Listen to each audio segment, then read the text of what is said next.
I am Sharon Whitehill, and I am your worship associate this morning.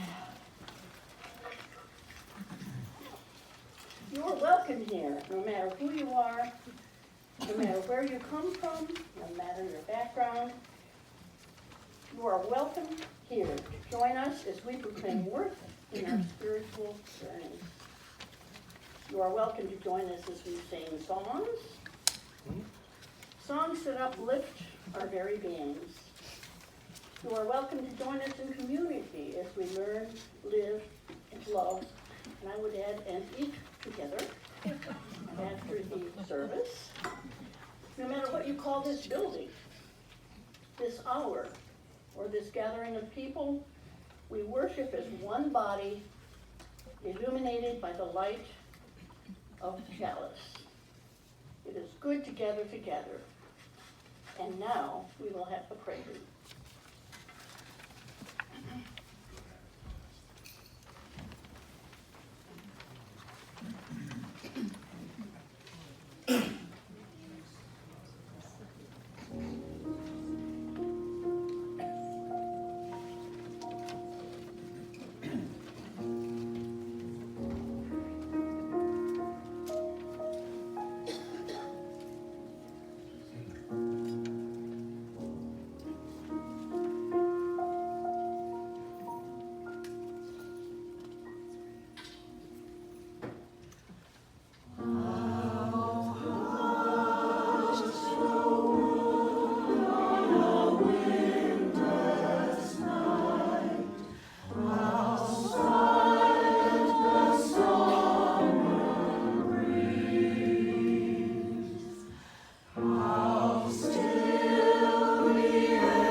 Thank you, choir, that was beautiful.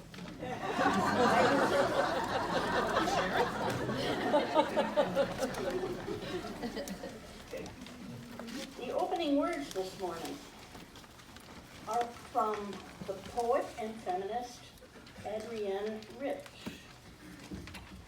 Responsibility to yourself means refusing to let others do your thinking, talking, and naming for you.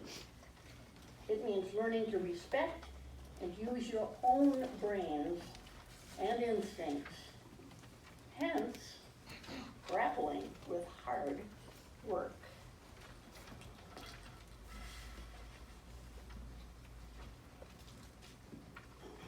That's a very good opening to our topic for the morning. Good morning, everyone. Good morning. I'm Dan Lambert, and I have the privilege of serving this congregation as minister. It is great to see everyone today. It has been a ridiculously amazing and busy week. And I was just sitting here in my head rolling through all the things that have happened. And I happened to remember that the Super Bowl was just a week ago. It seems like it was a month ago, everything that was going on. But Monday, we hosted the Iowa Democratic Caucus in this building, the first one out of state, the biggest one in the nation outside of the state of Iowa. And it was incredible to see how all that happened. And we got so much media coverage simply for being the host location. And it was pretty amazing. And I know that some of you came just to observe a little bit, and that was really cool. And then Tuesday was the state of politics address that maybe some of you watched on TV. And just on, all kinds of things. Last night we had the annual service auction here, and it was amazing. The place was packed. We had all kinds of items, silent auction and live auction that we were able to sell. And the net total, the gross total from last night was about $12,000. And we still have to deduct expenses from that and everything, so that's not net, but wow, what an evening. And so just, again, I want to say thanks to Kay and to Fred and the whole team. It took an army of people to put that on last night.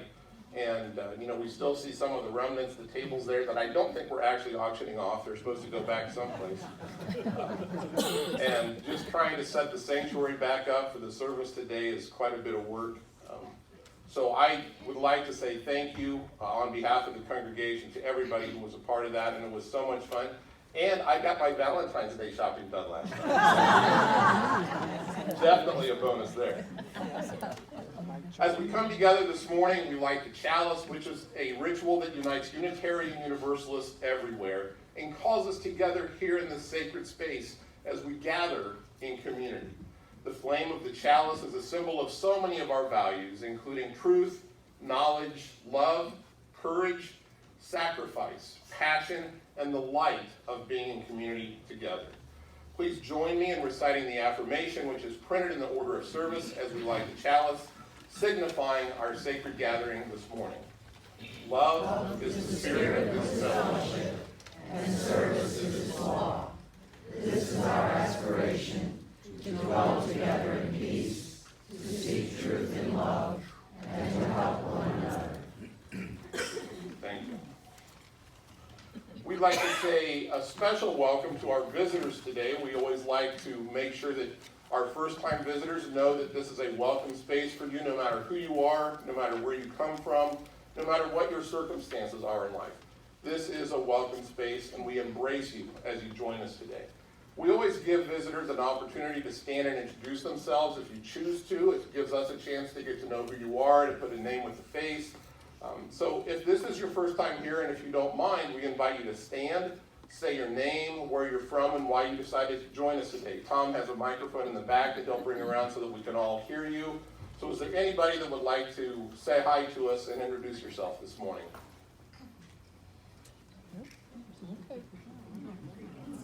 All right, we got a bunch of introverts. That's totally good.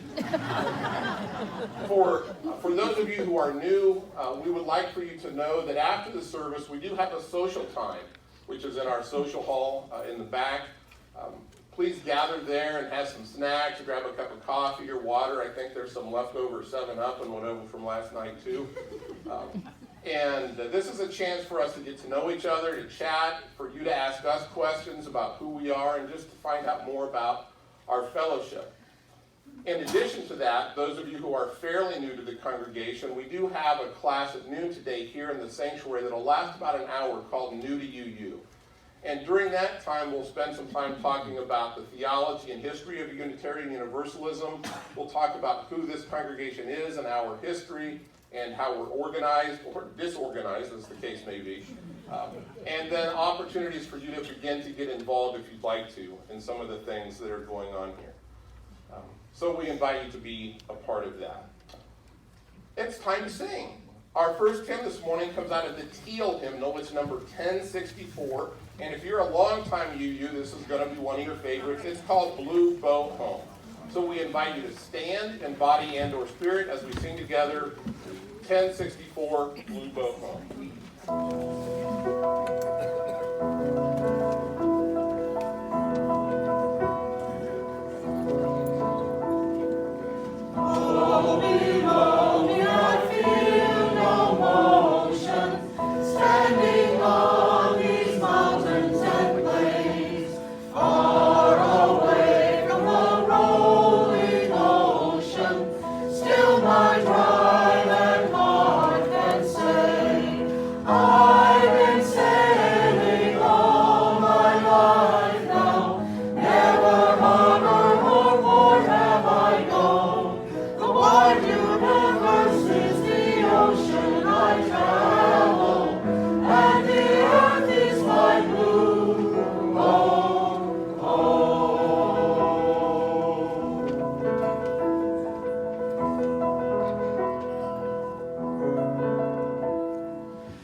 Thank you. Please be seated. The lyrics of that hymn mean a lot to many of us who have been around Unitarian Universalism for a while, and it really hit me this morning as I was again preparing for the service. If you were up before daylight and you could see the full moon shining in the mostly clear sky, it was so big and reflecting off the water. And yeah, this hymn just really reminds me of how valuable the appreciation of nature is. Each week we take time to read from what we call the Book of Life. The special book allows you to share something of importance with the fellowship. Each Sunday before the service begins, you may write your own joys or concerns, large or small, to be read from the Book of Life during the service. The book you'll find on the table, which is just inside the doors here in the sanctuary. In our tradition, we revere the living of our lives as a sacred endeavor, believing that the joys and sorrows we experience hallow the living of our days. And let's see what we have for today.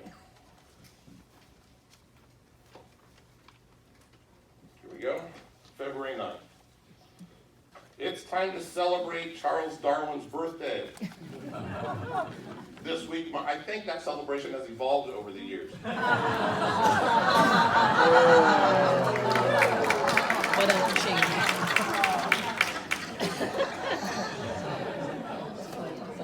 This week marks the birthday of arguably the most important and greatest scientist in history. His research and publications continue to have substantial impacts on biology, religion, culture, philosophy, and politics.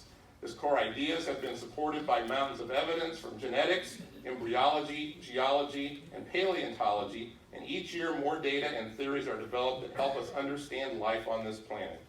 Charles Darwin was born on February 12, 1807, and died on April 9, 1882. His grandfather, Erasmus Darwin, and Josiah Wedgwood were both prominent abolitionists. Both families were largely Unitarian, and Charles and his siblings attended the Unitarian chapel. Please join us for cake and vegan cookies after the service. And that's Joseph Fenty, as if you didn't already know that. I can always tell his entries because of how they start. Mary Jane Williams' youngest brother died Friday unexpectedly. I didn't know that. He just didn't wake up, wow, which is not a terrible way to go.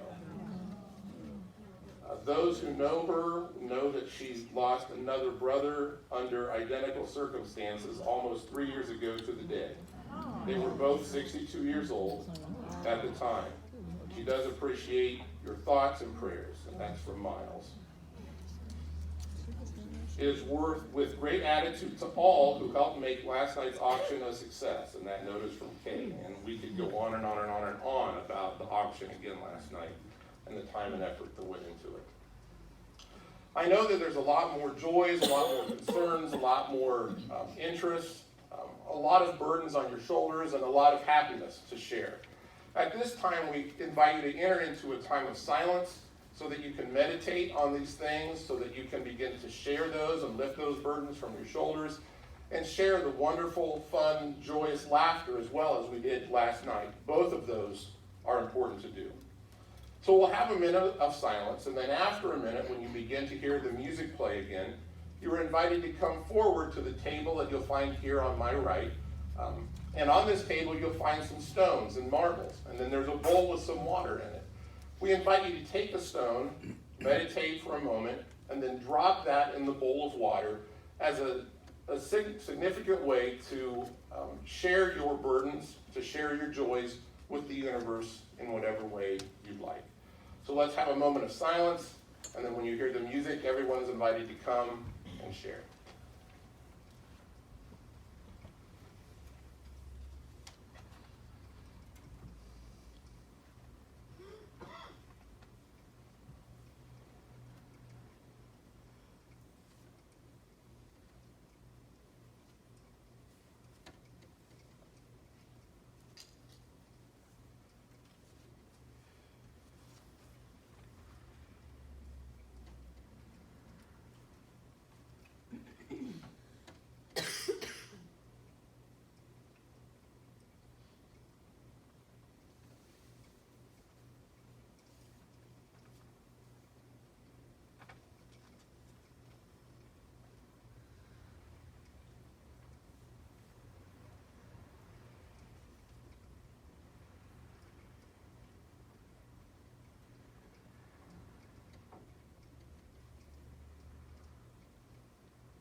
now time for the offering, and Reverend Dan suggests that maybe we can match the $12,000.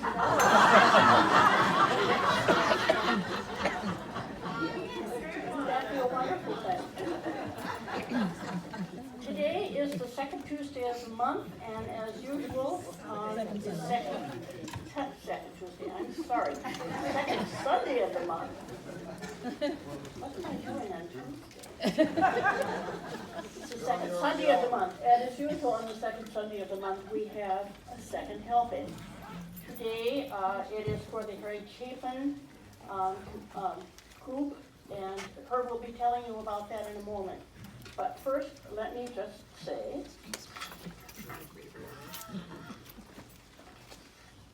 I think I already said my piece. It is time for the offering, and I would just shorten this and say, if you are with us for the first time, please feel free to pass the basket along and consider yourself our guest for today. So let us now raise that $12,000. This is the first helping for that benefit the UU here and the work that we do.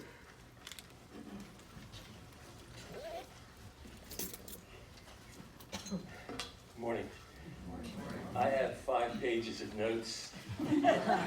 I will spare you. Snippets are what you get. Regarding the Harry Chapin Food Bank, about 151,600 people in a 5-county service area do not have consistent access to nutritious food. Nearly 1/3 of them are children. In Charlotte County, the population in total is 173,236. The food insecure population overall is 22,460. The giving model of Harry Chapin, very importantly, allows them to turn every $1 of gift into $8 worth of food value. That's why they don't ask for food. They ask for money because they can procure at a much improved rate. They get things from farms, fresh produce from farms as far north as North Carolina. And all kinds of supermarkets in our area contribute, and you may find it surprising, Walmart is by far the largest contributor. Many seniors on fixed incomes have to make the difficult choice whether to purchase food or buy medicine. Seniors who do not get the nutrition they need are at a higher risk of developing heart problems and health problems in general, such as diabetes and high blood pressure. The Care and Share program is a senior feeding program that supplements the diets of over 2,300 low-income seniors in Lee, Collier, and Charlotte counties with nutritious, easy-to-prepare food.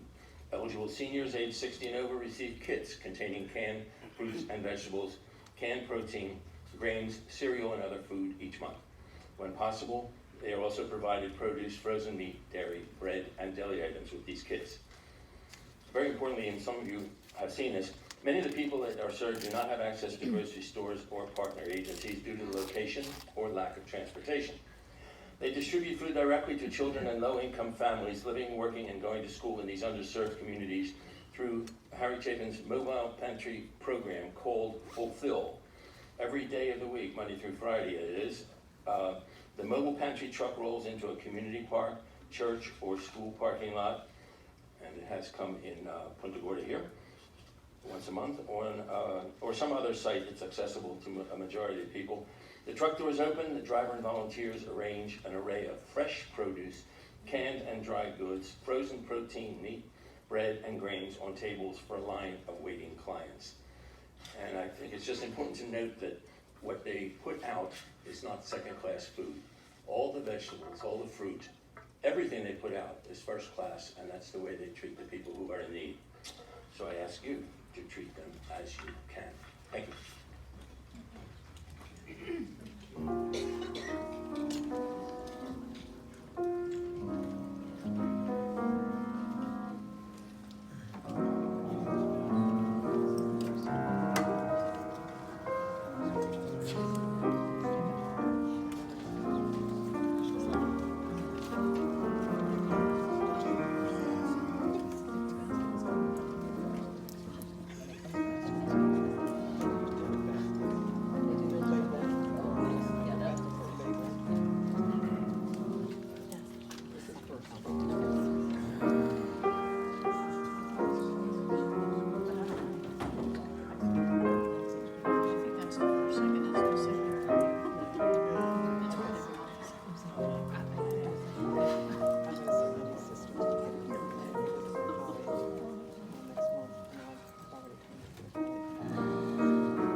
Jim, as always. So far this year, we've spent just about every Sunday looking at our 7 principles, exploring each week a little deep dive into what they mean and how we can apply them, and thinking specifically about what they mean this year as we go into a presidential election season and how those principles play out in our voting decisions and the activities that we participate in this year. Today we'll take a deeper dive into the 4th principle, a free and responsible search for truth and meaning. There's a lot in this principle that's really meaty and super interesting. I also like to refer to this principle as the never-ending quest for intellectual curiosity, because for those of us who value lifelong learning, this principle requires that we continue on that journey. Also this month, February, as you know, is also observed as Black History Month. There are activities in lots of different places. There are speeches and classes and films that you can attend. And I just want to address the fact that we don't have a special Sunday service planned for Black History Month. And that's okay, because I'm not a fan of tokenism. I think that creates a lot of other problems when we pretend to give space because we feel obligated to. But there's a lot of important history that does need to be learned and need to be shared. There are so many opportunities. I would invite you to come to one or more of the films on Monday nights this month that the the racial justice team has planned.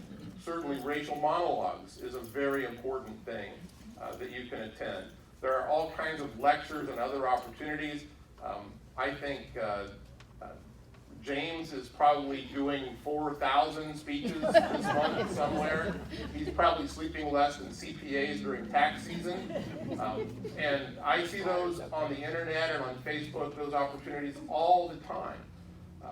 And that's not to say that in February we'll never give space on a Sunday morning specifically to address Black History Month.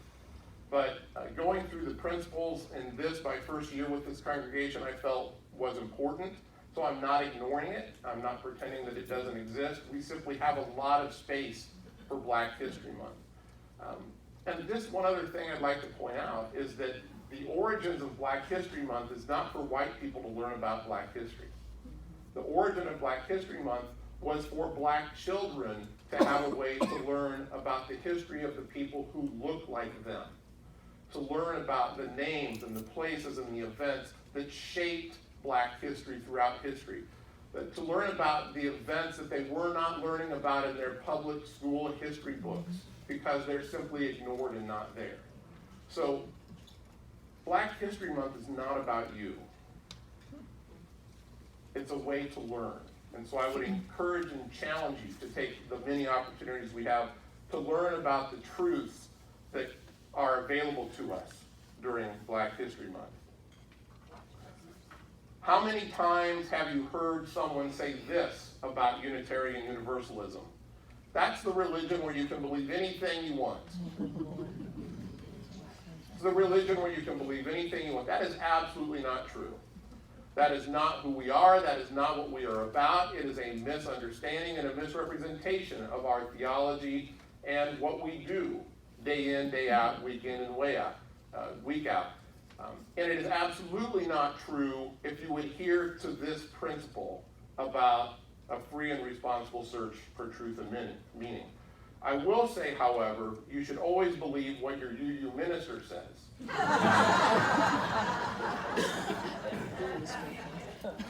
Don't believe that statement. Almost all of us have a smartphone. And I remember as a kid in school and having other people say comments like, if only people had access to information, everybody would be educated and be able to make wise decisions. This proves that maxim totally wrong. The internet gives us access to almost every piece of information available to humans throughout history. We can learn in a split second 500 sources about the history of Charles Darwin or how his birthday has evolved over time. It's not access to information that creates wise, intellectual, smart people who make good decisions and are able to discern truth. It's the willingness to take the time to access that information. It is the effort that it takes to discern what you read, to figure out if it's true or if it's false. It's the ability to triangulate that information in a positive way with other data sources so that you can evaluate the truthiness of what you're reading. Being a UU is in large part about the free and responsible search for truth and meaning, but too far often we emphasize the words free while conveniently ignoring the words responsible and search. Our fourth principle challenges us to an active intellectual life as we encourage each other to spiritual growth. This means that we actively search for truth, even in the face of uncertainty and vehement disagreement. I like to praise ideas to better understand, or parse ideas to better understand whatever we're trying to study. So I want to take apart some of the elements of the fourth principle. But keep in mind that a big reason we're doing it at this time is not just because this is my first year and I want to lay a good foundation so that we're all on the same page and start with a foundation of understanding, but in this presidential election year, when we are electing so many important public offices, in our culture, in our democracy, which we're going to talk more about next week with our fifth principle, in our democracy, the best way to affect long-term change is in the ballot box. It is by voting in the people that agree with your principles and ideas and worldview and voting out the ones who don't. And we've seen in the past week, just like we have in the past months and in the past years, that there are an awful lot of people who should not be in office. And we have an obligation as Unitarian Universalists to do what we can to get out the votes, to register, to make sure that we go to the ballot box, to get our neighbors and our friends to go to the ballot box, because the results in every election are all about turnout. It's not about persuading people that you're right and that you're wrong. It's not about intellectually agreeing with candidates because we know how that goes. It's all about who gets the most people out to vote for their ideas. So keeping that in mind, I want to just take a few moments and look at some of these terms in our fourth principle. Let's start with the word free. We are big as a religion on individual freedom. Unitarianism and Universalism, especially Unitarianism though, was built on the idea of individual freedom. Freedom of thought, freedom of expression, freedom of exploration. That's part of who we are. We are not encumbered by anyone else's expectations or requirements. And I know that many of us, including myself, experience the exact opposite in our former religious experiences. Many of us grew up or spent years in a religion that taught us that we had to conform to a specific set of doctrinal ideas, to a statement of faith, to what the religious leaders were telling us to do. Conforming was the most important value in those religious settings. That is not true in a UU congregation. Here, we are all on our own journey. We do not tell you what to believe or how to live, or even what your journey should look like. You are free to reach your own conclusions and think and live as you like, as you adhere to the 7 principles which guide us. When we think of the word responsible, this concept is about the responsibility of learning, and it's tied to duty. It's a duty to make sure that what we believe is reasonable. It's an obligation to do what you have to do to the best of your ability to learn the truth, to discover the truth. This does not allow you in any way to stop growing or to turn off your brain. Let's talk about Facebook for a moment, shall we? There's now a really big gap down here because of how we change things. So I'm walking down to you, because some of you I need to look directly in the eyeballs. When I started here, many of you requested that I become your friend on Facebook, which is kind of fun. I get to see what happens with your family and your travels and things like that. But I also get to see the memes that you share on Facebook.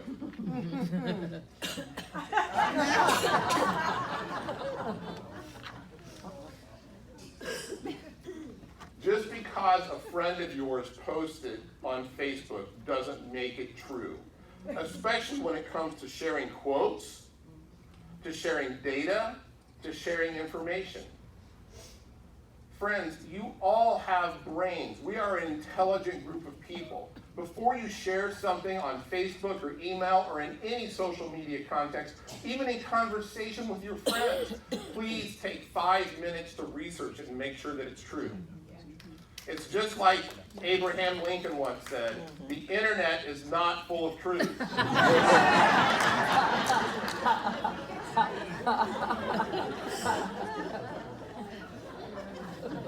I would encourage you to get to know some websites that do fact-checking. One of my favorites is Snopes, SNOPES.com, Snopes.com, and there are others. There's factchecker.com and a few others. You can go to your favorite news source and try to verify information. But even with news sources, you have to be careful because there is no such thing as objective news. Everybody writes with bias. Every editor edits with bias. Every publisher publishes with bias.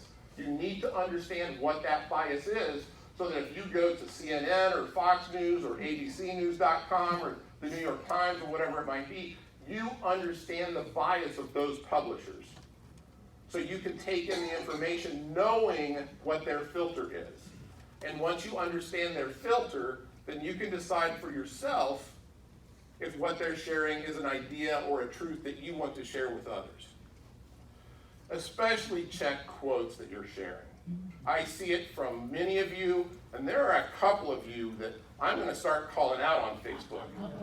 It just seems like you share anything. Please, this is not a good look. It really isn't. If there's a quote that you particularly like from someone, there are so many ways on the internet to double check to make sure that person actually said that quote. And most of the time, the memes I see on Facebook are made up. And especially be aware of those posts where somebody says, I've already fact-checked this and it's true. Please share. When somebody makes the claim, I've already checked it, trust me, you know it's probably false, right? So my gentle request to you is to stop it. Take the extra time to double check what you're going to share before you click the share button. Because the more you share that isn't true, the less credibility you have with people who are actually searching for truth. So it not only matters in the context of sharing the truth and using the internet and social media for all the power that it has, but it also has to do with your personal integrity with your family and friends. And I would think both of those would be important to you. When we talk about the concept of searching for truth and meaning, a search is a pledge, it's an active promise to learn more. You cannot search for something passively. It's an oxymoron. No such thing as a passive search. You cannot accept something by simply believing what someone else says. You cannot search for truth by not caring or by giving up. And I don't want to pretend like the internet is an easy place to be. Taking time to search for truth, to double check quotes or information before you share it, it takes time. And more so than money, time is our most valued commodity in our culture. And that matters. I understand that. But I want you to value truth at least as highly as you value time. It's worth 3 minutes to double check the accuracy of something that you like before you share it. All of that has to do with shaping your mind and what you're thinking. Don't give up on the search. Care about the truth. This requires you to be intellectually curious. Intellectually curious. Which means you should wonder about anything that you read and say, is this really true? that's kind of cool, and I want to make sure. Or that's a little bit sketchy to me, so I want to check it out. Let's look at the source. It's super easy to do. Searching actively for truth requires you to own who you are, what you believe, and how you behave by continuing to learn. So what is truth? Truth is a goal for us as Unitarian Universalists. But we know that truth is also elusive, and it can also be contextual. Does absolute truth exist? In some areas it does, but maybe in most areas it's relative in some way. So even finding the truth that's relative to your context takes work and is part of the goal. Truth is a never-ending quest as long as your brain is active.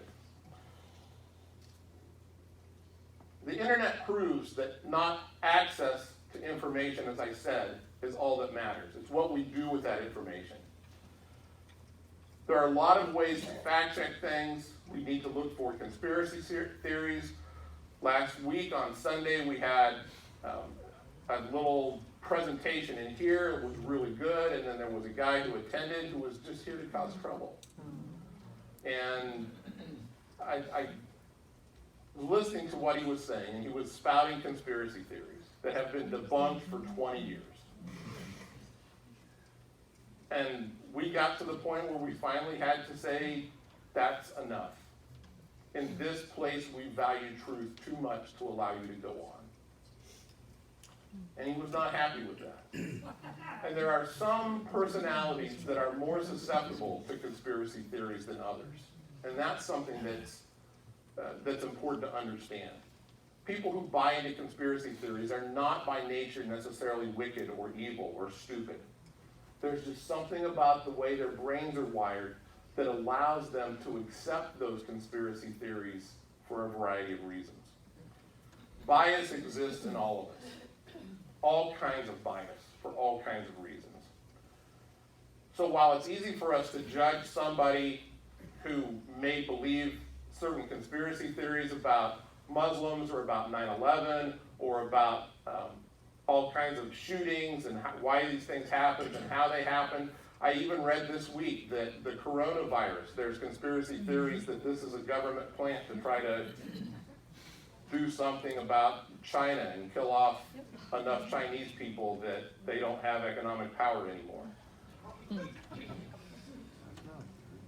Truth matters.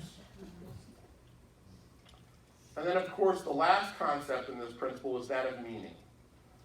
Meaning takes us back to our discussion a few weeks ago about our purpose, about what are we as a religion. We are here partly to search for meaning. And I would posit that we are here to create our own meaning. That there's not some big gray-haired white guy in the sky who has implanted meaning into your life. That the task of our years, however many they are, is for us to create our own meaning so that we're making a difference and discovering who we are and our gifts and our abilities and our interests so that we can leave this world with a legacy that is better than when we got here. This meaning, this purpose might be specific or it might be general. And this meaning for all of us changes over time. The meaning of your existence when you were 20 is not the same as the meaning of your life when you're 40 or 60 or 80. Your purpose changes, and that's a good thing. Imagine how boring it would be if we lived our entire life seeing meaning the same way and having the same purpose. Following this principle feels like carrying a backpack to me from a metaphor standpoint. Think about backpacks and how we use them. You might use them for your job or for school. Each day when you take your backpack, you put the books in it or notebooks, maybe your computer, pens and pencils, maybe your lunch, other information you need because of what your plans are for the day and how you're going to proceed. So we make sure that our backpack is filled with what's going to help us throughout the day. This is the same thing as we search for truth and meaning. We have a backpack of tools that are at our availability, right at our fingertips. Our friends, our neighbors, our family, the internet, books. There are still things called libraries that are open. I recently read an article that was citing 2018 statistics where more people in America visited libraries than went to movie theaters. Did you fact check that? Yeah, is that true? Is that true? Yeah. I know how you can find out.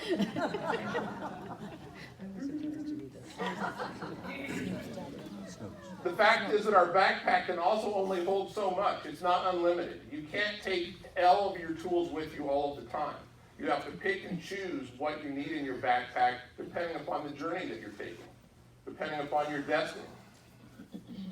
The principle suggests that truth is our destination and that we will never actually reach that destination with any type of finality in this lifetime. Journeying well matters. But never stop your journey, because you are the journey itself. The journey is you, who you are and who you are becoming. The journey is the destination. When you cease caring about your backpack and the tools you have to search for truth and meaning, when you no longer prepare for each day by stocking your backpack with a supply of resources you need, that is the day that you begin to die intellectually, when you stop caring about truth. So, beloveds, journey with integrity, journey with purpose, journey with wonder and with awe. And as you journey, know that you are not alone. We are all on this road called life together. And that is the gift of being part of this beloved community. Amen. Our closing hymn today is number 295 in the gray hymnal, Sing Out Praise for the Journey. We invite you to stand in body or spirit and sing with us number 295.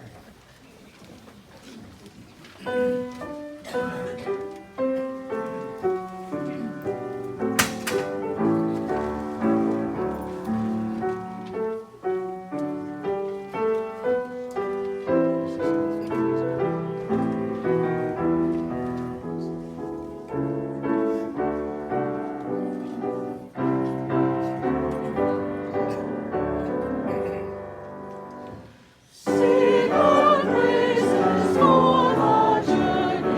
for the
We are now, I'm sorry, at the time in the service when we have the life of the community to announce, and I have quite a few again, so bear with me. The Climate Action Team. Saturday, February 15th, 2020, from 2 to 4 p.m. Carrie Searle will be sharing one person's story about trying to figure out how to live a responsible life in a presentation entitled Journey to Sustainable Living. And we know what a wonderful speaker Jerry is. Dr. Alan Searle will be offering his physician's concerns for our health as climate evolves in Climate Change Managing the Health Impacts. Christina Joy, let's see. I see, this is from the auction. Thanks to everyone for a most successful auction, but special thanks to Fred Parmenter as computer programmer extraordinaire and auctioneer. John Lee for captaining the kitchen and making the awesome gravy. Christina Joy for table directions. Gurio Vicente and Betty Barriga for helping with the bar. And Jerry Searle for her company of entertainers. Also, a reminder that the movie Loving, tomorrow at Mid-County Library at 5:30. And Lori for the kitchen. Sorry? Other Lori for the Lori kitchen. and John Lee. Yes. Yeah. John, yeah. There's more on the auction that Fred asked me to share with you.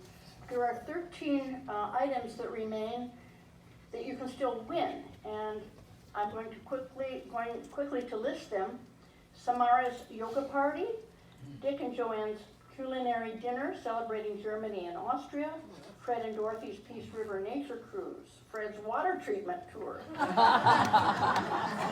Barry and Allen's High Tea, Herb and Carol's Vegetarian Dinner, Herb and Carol's Carnivore Dinner,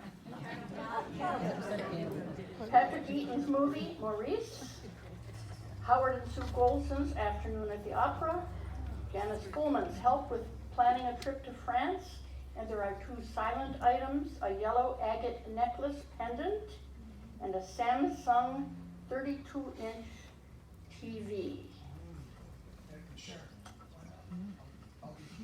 Okay, yes? Fred's just saying that he'll be in the back if somebody is interested in yes, learning more thank about you. that. Did have And it he's written down making this here. motion, which is a dog paddle, so I don't know what that means. That's Fred there. Please see Fred. If you have interest in any of these items or have questions about any of them. Let's see, the Vagina Monologues, a fundraiser for a safe place and rape crisis center. V-Day is a fierce, wild, unstoppable movement in community. Join us for Vagina Monologues, February 20th, 6 p.m., Library Building, Room 307. If you need, this is at the State College of Florida, Venice campus, and if Frank has the information if you want those details. Suggested contribution $3. Proceeds go to Safe Place and Rape Crisis Center. And email Frank also if you're interested in being a reader. Please join us February 14th, Valentine's Day, for the art reception with 4 talented artists. Betty Pritchard, Helga Weisselbaum, Linda Himes, and Pamela Cox. The reception is Friday, 4 to 6, and the art committee thanks you. Yes, I did that one. I saved this one for last. Please join us to celebrate Peg Stunker's 99 years young.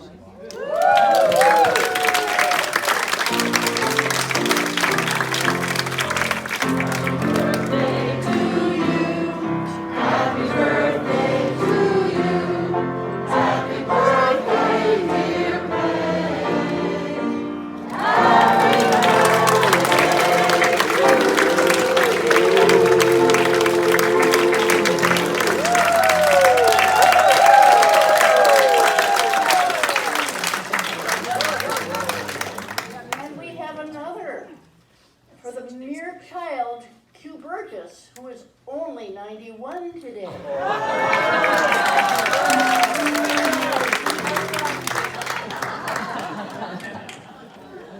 No? No other choice do I have.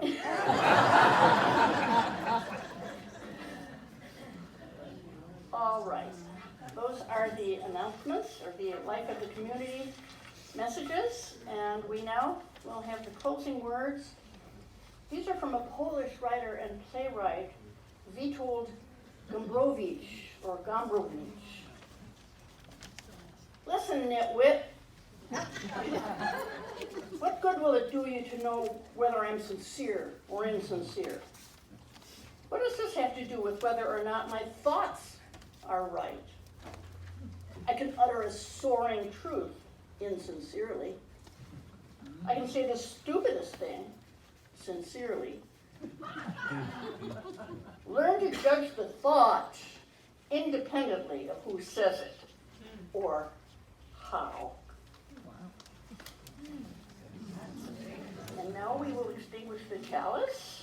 Reverend Dan will extinguish the chalice, but not the light of hope, the fire of commitment, or the warmth of community.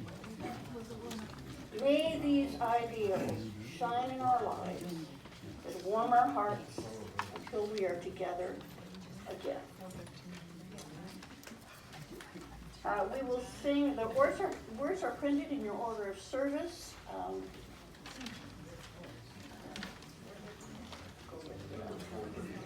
Number 413. Go now in peace. I should know where it's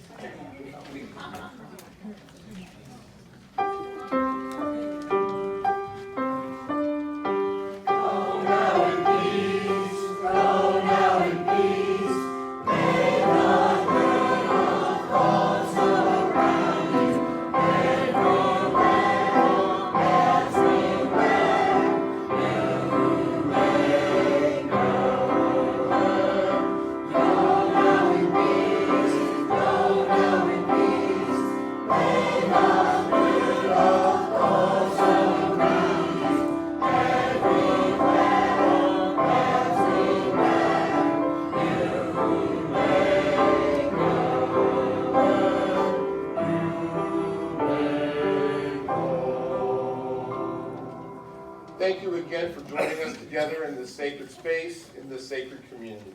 Again, we invite you to stay for our social hour, and at noon we'll have the Who Are You class here for anybody who would like to learn a little bit more about us. This will be the last class that we'll have before the annual meeting, and so if you'd like to be a member to vote at the annual meeting, this might be a good thing for you to do.